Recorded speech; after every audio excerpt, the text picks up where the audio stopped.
Greetings, my peeps, and welcome to the All Things Basketball Podcast with your boy GD. In this episode, I will give you all the teams, the number of national games that they have.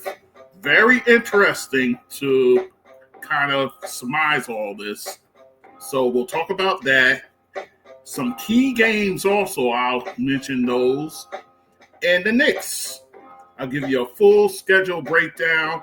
I think it's a very favorable schedule for them. So we'll talk about all of that. So just sit back, relax, and enjoy the show.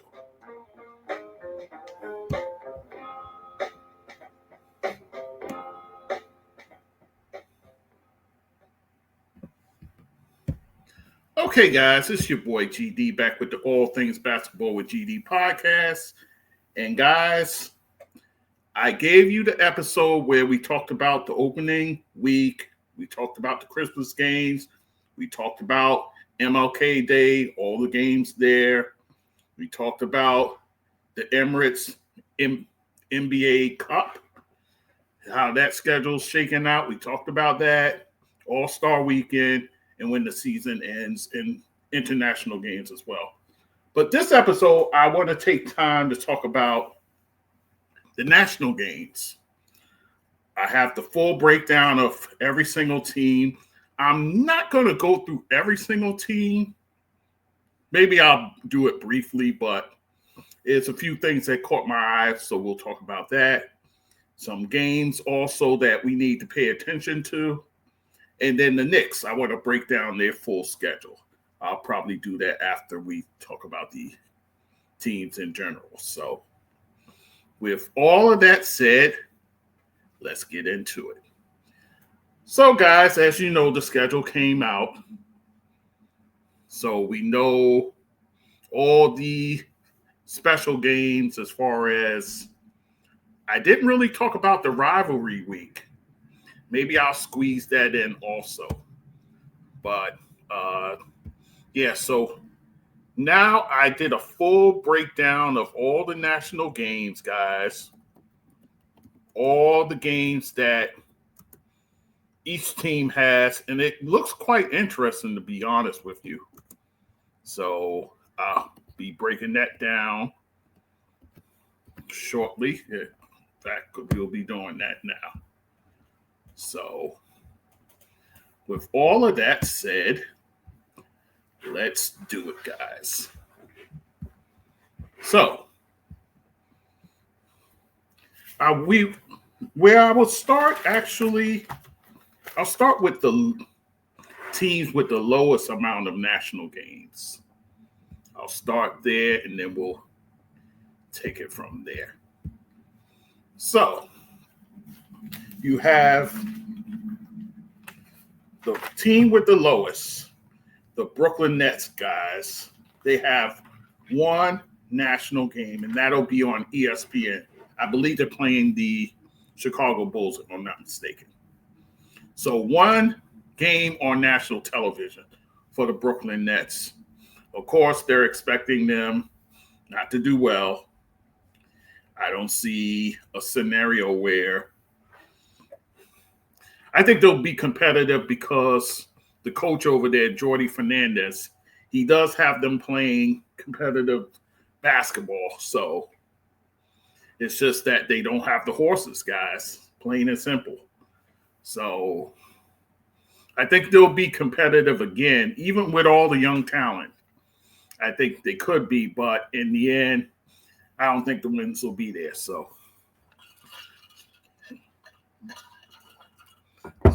I'm predicting, I don't think it's going to be a good season for them. But nonetheless, only one game. Then you have 4 teams tied for 2 games. And you know what all of them have in common, guys? As I look over this, every single one of the teams here has a game on Peacock. So if you don't have Peacock streaming service, that means it's only one game you're going to see of these teams. So very interesting, guys. So the teams are the Toronto Raptors, a game on Prime and a game on Peacock. The Washington Wizards, they'll have a game on Prime, a game on Peacock. The New Orleans Pelicans. Now, I was kind of surprised by that because, now they have dedicated this team to Zion Williamson there in hopes that he could be healthy for a good chunk of the season.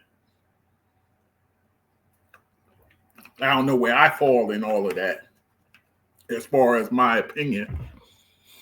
I think it's a noble gesture to kind of say, look, we're making you the captain. We're doing all these things to kind of pump you up, but will we get the games out of you? That's the question. So, but only 2 games for them. Again, surprising, but they did make some moves where they got rid of a guy like CJ McCollum. So you have that. So you're not sure what this team is going to look like.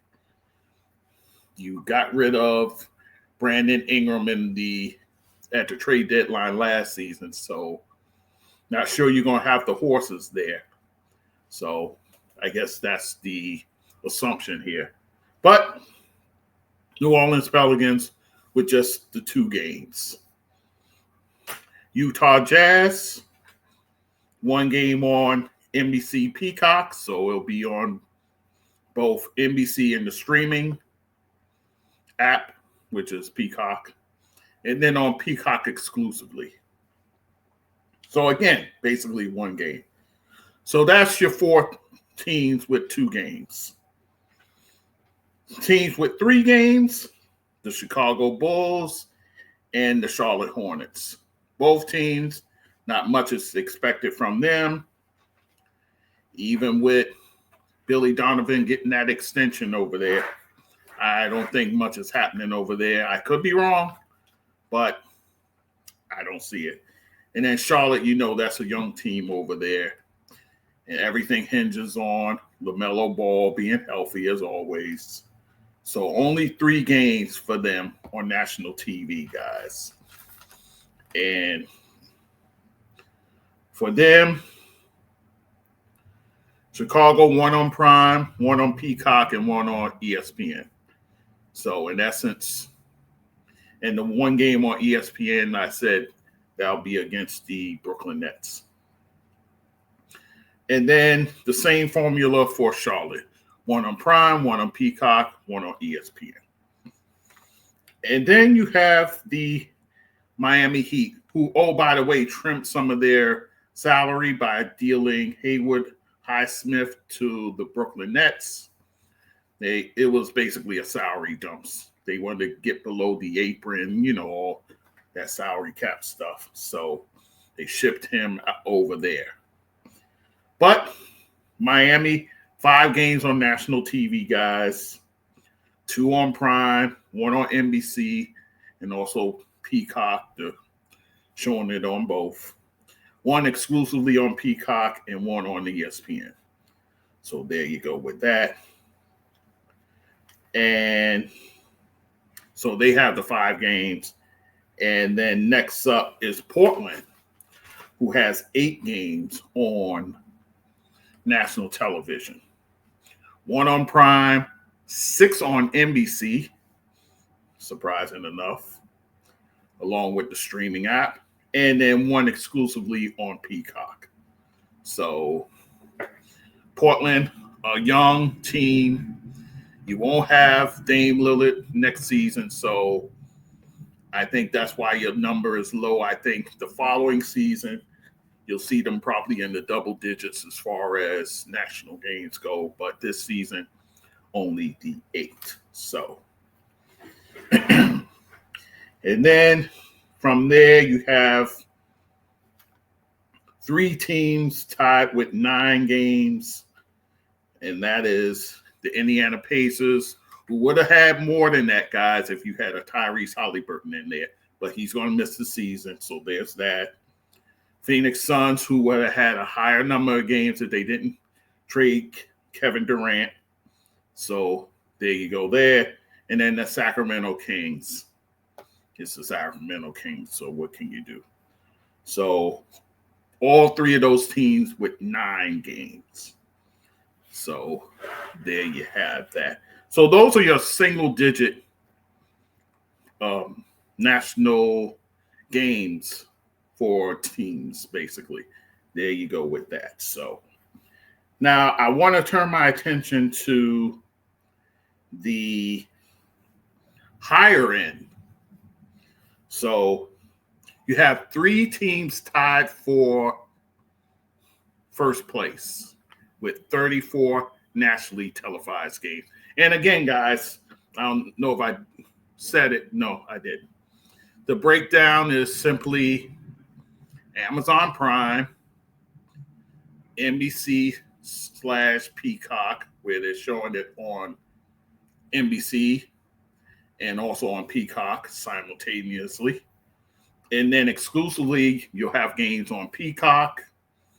And then you have ESPN and then also ABC, with Christmas being the exception where it's being shown on both ESPN and ABC. So there you have it. That's all the networks, guys. And again, from what I'm told, as far as inside the NBA, you know, everybody was worried about inside the NBA, but they're not going to do anything really until Christmas, from what I heard. So I'll speak more about that once we get closer to the season. But so that's how that's shaking out. But back to the teams on the high end. 34 games. 3 teams are tied for that. The defending champs, the Oklahoma City Thunder. The Los Angeles Lakers, of course, they're always up there in terms of games shown. And the Golden State Warriors. So you have 3 teams there with 34 games being shown on national television. In the games of importance, of course, the season opener for the Oklahoma City Thunder. That'll be a game of importance, obviously, the rings and the banner ceremony. And then also, guys, for the Lakers, on November 28th is when Anthony Davis will head back to Crypto.com Arena, where he played with the Lakers, guys. So he'll be back for that game there. Last season, he wasn't able to play in those games in LA because of his injury. So this will be his first game as a Dallas Maverick. And that'll be on November 28th. And that game will be on Amazon Prime. So circle your calendar for that. So those are the games of interest there. And then also, too, did I put the Jimmy Butler? Yes. And then for Golden State, Jimmy Butler going back to Miami to play back in a place where he spent much time there. November 19th, guys. And that game's going to be shown on ESPN. So Jimmy Butler back in South Beach. November 19th, ESPN. So circle your calendar for that. So that's the teams with the most national games. Coming in second place, much to my surprise, guys, the New York Knicks with 33 games that are going to be shown nationally. I'll give you the breakdown when I talk about the Knicks. But 33, wow. I was actually surprised that they would be the next team up with the most games. But big things are expected from the Knicks, so I shouldn't be too surprised. So for 33, that's a big number. So 33 for the Knicks. The Minnesota Timberwolves with 31, of course. The marquee name, Anthony Edwards, of course. So And, the Stephen A's of the world calling him a superstar.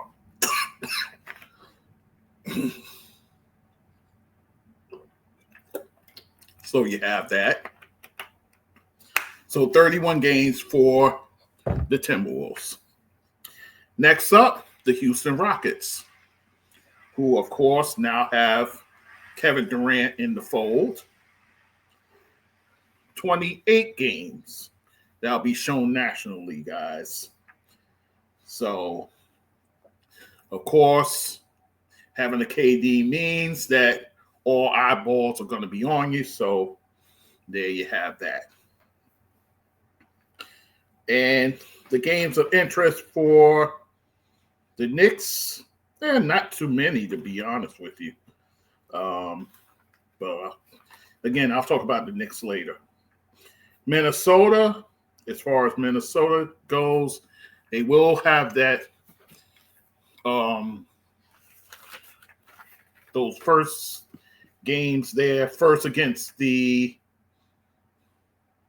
Lakers, and then a few nights later they face off against the Nuggets. Lakers on the road, and then Nuggets at home. So, and that's opening week. So there you go there. And then for Houston, I talked about them going to OKC on opening night. So that's a game of big time interest. And of course, Kevin Durant going back to Phoenix to play. That'll be November 24th. And that's on Peacock, guys. So you got to have Peacock in order to see that game. So there you have that. And then after Houston, the Denver Nuggets with 26 games. Of course, you have the Joker there, so definitely that's of interest. And the Denver Nuggets, as far as they goes, Michael Porter Jr., who's now with the Brooklyn Nets, he returns to Denver on January 29th in a untelevised national game. So you'll have to see that game locally, guys, whether it be through the Nets or through Denver. So there you have that. So that's the only real game of consequence other than the ones I mentioned where they face Minnesota. And also, I believe they face the Golden State Warriors. Actually, both games on the road opening week. So for the Denver Nuggets. And then the Boston Celtics with 25 national games, guys. I'm a bit surprised by that. And then again, I thought about it. I said, you know what? Boston Celtics, one of those, the foundational franchises there. So 25 games is not out of the realm of possibility. I think they'll still be a competitive team even without Jason Tatum. I think now is the time for a guy like Jaylen Brown to shine. And then also you still having the fold of Derek White there. You'll probably see Peyton Pritchard stepping up here as well. So there's still some pieces there, guys. And Joe Mazzulla, he's not going to roll over and play dead. He's going to have these guys out there competing. So 25 games for them. And then, of course, obviously, the 2 games of consequence there. Kristaps Porzingis coming back to Boston. That'll be January 28th as a Atlanta Hawk. Not a nationally televised game. And then Drew Holiday, who's now playing for the Portland Trailblazers. He goes back to Boston January 26th, and that'll be on Peacock, guys. So those are the 2 games that kind of stand out. Still don't know what's going on with Al Horford. So we'll see if he comes back or not. We'll see. But though those two guys going back there, mind you, as NBA champions because they won the championship 2 seasons ago. So there you have that. So the next team with 24 games is the Cleveland Cavaliers. Now, I thought this was kind of a bit of disrespect, guys. Think about it. The Cleveland Cavaliers was the top team in that Eastern Conference. Mind you, they will be missing Darius Garland the beginning of the season. He's going to be out. He's going to miss some time. But even still, for them to get less games, one less game than the Boston Celtics, who will be without their marquee player in Jason Tatum, I thought that was a shocker, guys, to me. That really was. But that's what it is for Cleveland. And the games of consequence, obviously, the Knicks games, they have them opening night on a Wednesday at Madison Square Garden. And then on Christmas Day, they'll be at Madison Square Garden. 2 nationally televised games, both on ESPN. Yes, both on ESPN, guys. So there you have that. But, again, only 24 games for Cleveland. Wow. So let us move on, guys. The Dallas Mavericks. Now, they'll have 23 games, which I'm kind of surprised they're not up there as far as games goes. But I think the caveat is with Kyrie missing more likely than not all of 2025. He'll be back in 2026 at some point. So maybe that's the reason. And then also Cooper Flag. So you probably want to show the kid, as far as that goes, show him playing nationally. So 23 games, I mean, that's okay. That's fine. Especially for that team. So I can't kill you too bad, but I was kind of surprised. It was just the 23. So there you go. The LA Clippers with 21 games. Now, this is also a surprise because you still have James Harden, you still have Kawhi. You added all these pieces, Bradley Beal, Chris Paul. Also, you brought in a John Collins via trade.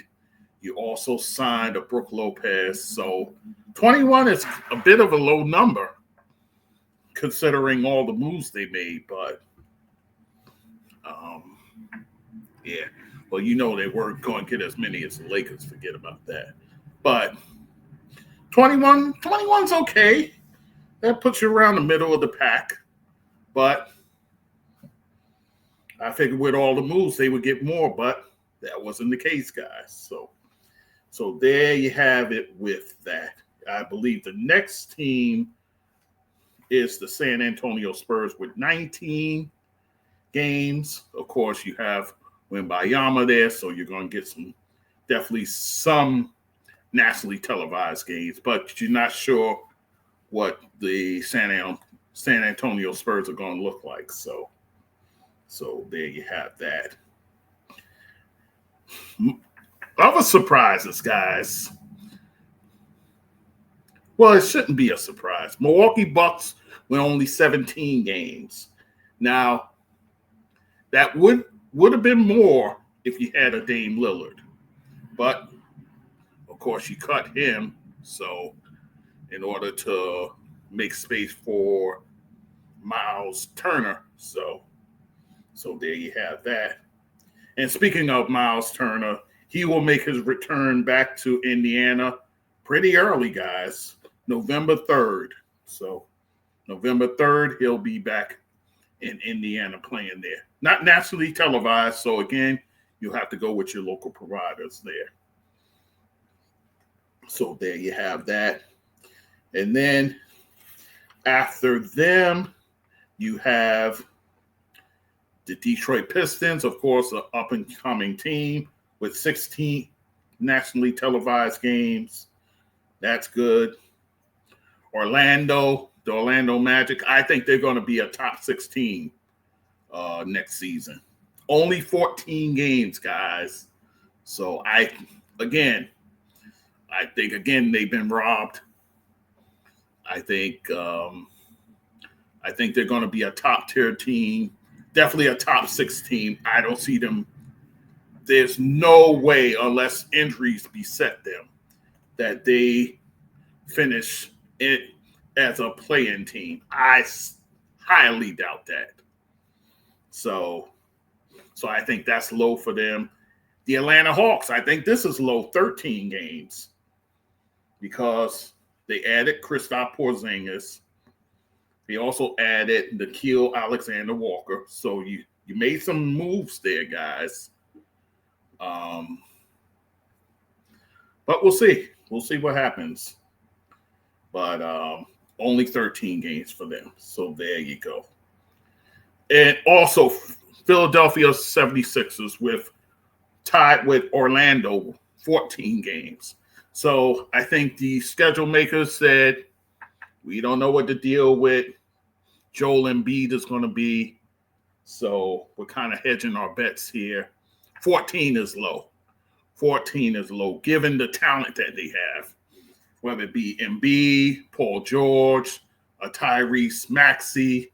I think this is very low for the Sixers. I understand. I get it. You know, they didn't finish with the greatest of records last season, but that was because of injuries, guys. So I think 14 is very low for them. So there you have that. So, yeah, other than that, I think we covered just about everything in that regard. All right. And then we talked about the games. Oh, speaking of players returning back, only 2 more to talk about. Brook Lopez returning back to Milwaukee. He's a Los Angeles Clipper now, and he goes back way late in the season, guys. March 29th, so about a couple of weeks before the season end, he goes back to Milwaukee to play. And Bradley Beal, I think it'll be interesting, very interesting when he goes back to Phoenix. I love to see the kind of welcome he gets. I don't think it'll be favorable by any stretch of the imagination, guys. So that'll happen November 6th. By the way, the Lopez game and the Beal game, not nationally televised. So your local provider will give you what you want there. So there you have it. All right, guys. So that is national games as far as all your teams go. Rivalry week, it goes from January 20th to January 24th. And on the 20th, you'll get a Texas rivalry, the San Antonio Spurs. They're going to Houston to face the Rockets. And then that'll be followed by the Lakers playing the Nuggets. And you know that's always a marquee matchup. LeBron, Luka versus the Joker and all those guys there. So that's on the 20th. The 23rd, guys, the Dallas Mavericks will host the Los Angeles Lakers.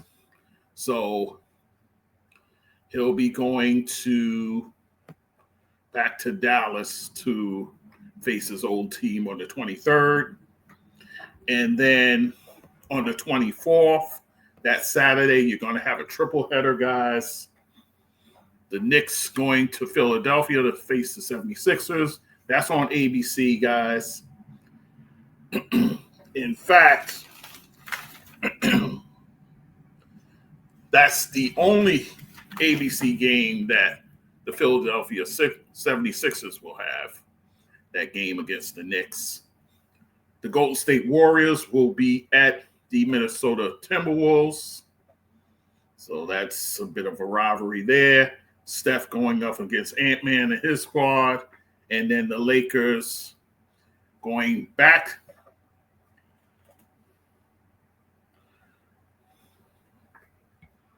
Oh, that's odd. He's not going back there twice. Unbelievable. Yeah, so hang on one second, guys. Get clarity on this here game.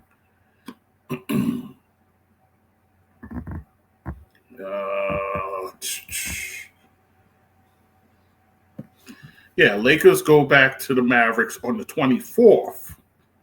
So what's happening on the 23rd?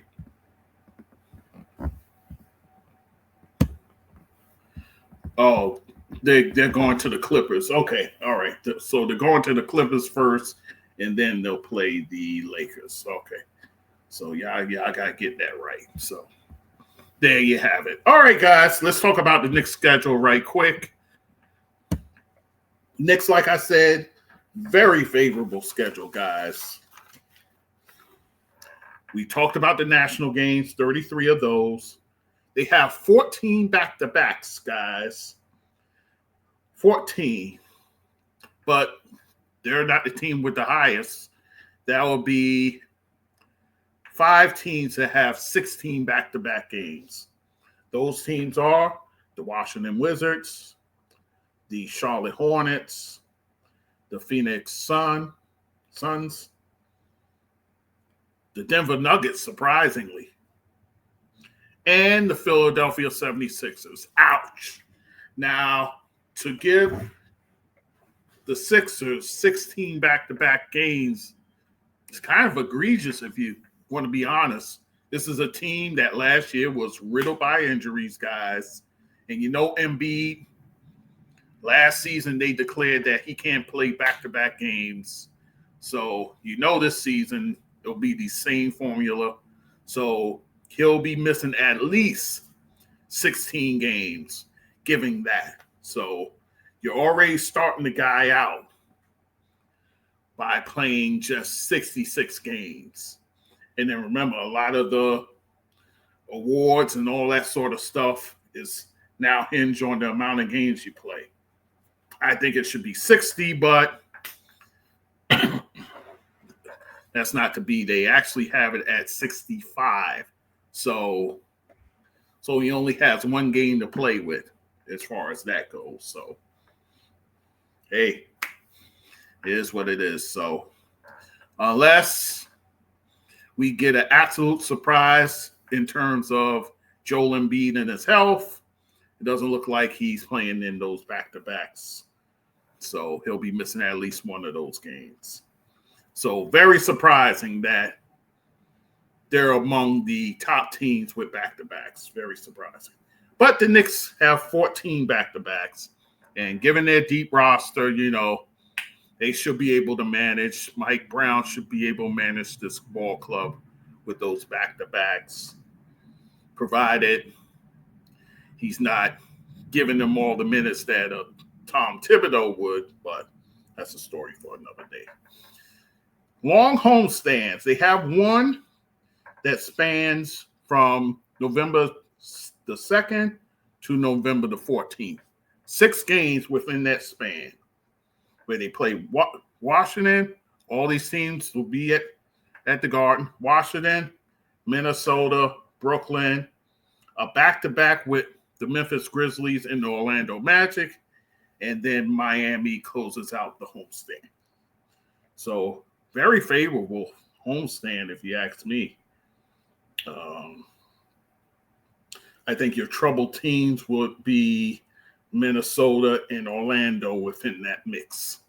So there you go. So they should at the very least, win 4 out of those 6 games on paper. Road trips. You have five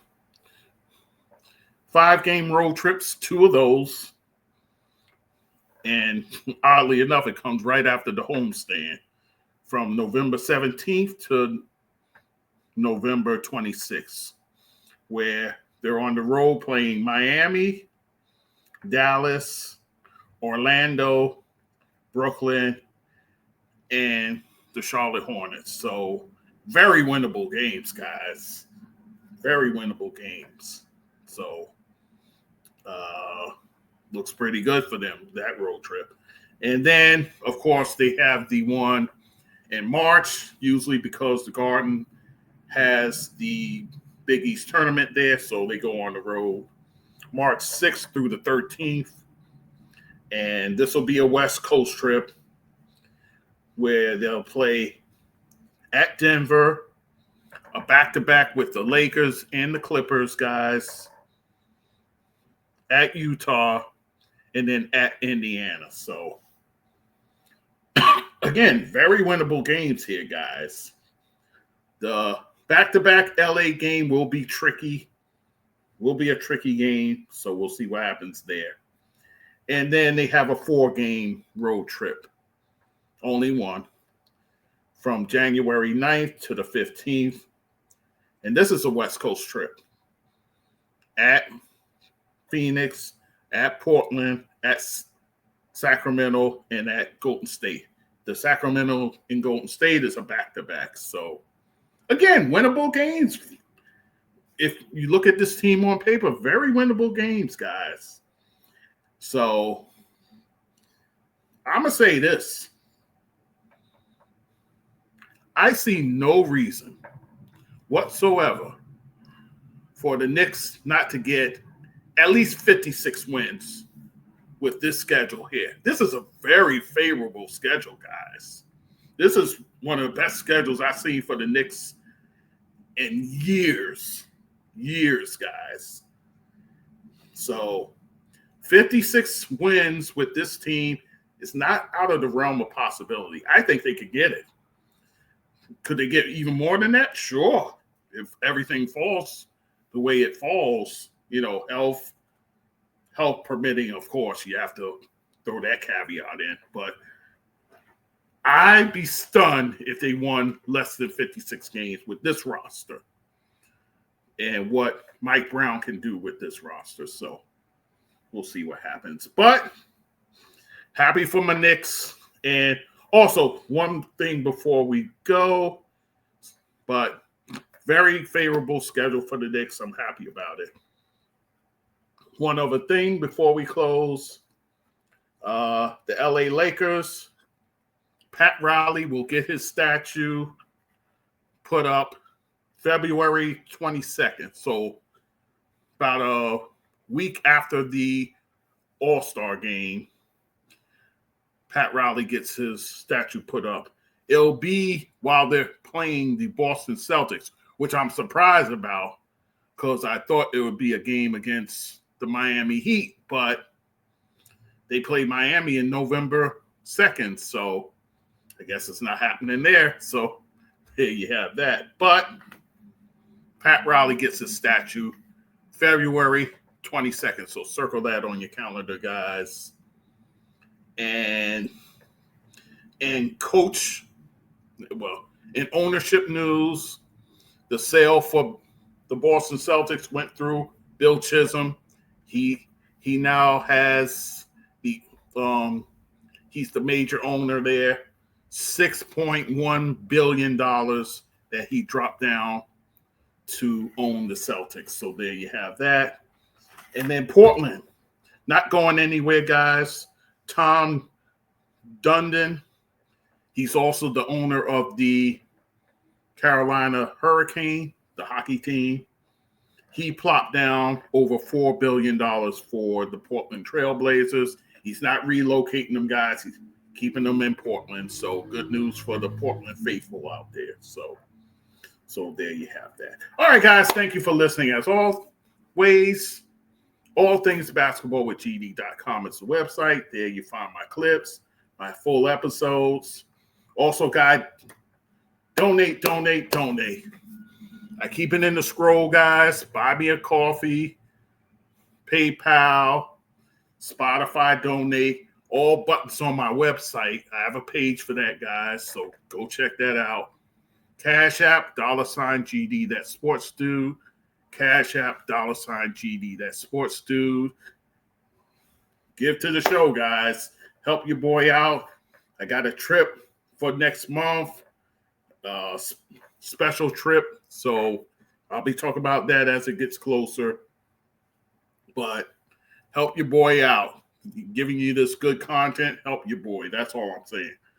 Also, guys, podcast platforms. I'm on all of them, guys. Apple, Spotify, Amazon, the whole works. YouTube, my YouTube channel as well, guys. You can hit that up. Like the videos wherever you see them, guys. 5-star reviews, all the things. Social media, TikTok while it's still breathing. Instagram, some Blue Sky, some Facebook, and there you go. Thank you for listening as always, guys, and we'll talk soon. Take care.